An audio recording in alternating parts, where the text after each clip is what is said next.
Ezop, aslan, eşek və tülkü.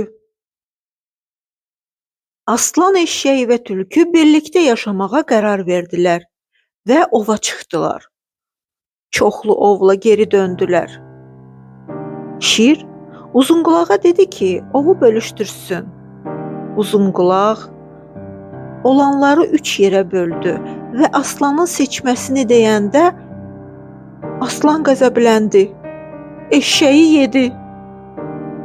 Sonra ovu bölüşdürməyi aslan tülküyə tapşırdı. Tülkü özünə kiçik bir hissə saxladı. Qalan ovu aslanın qarşısına gətirdi. Şir tülküdən soruşdu. Belə gözəl ov bölüşdürməni sənə kim öyrədib? Tülkü cavab verdi. Yediyin eşək.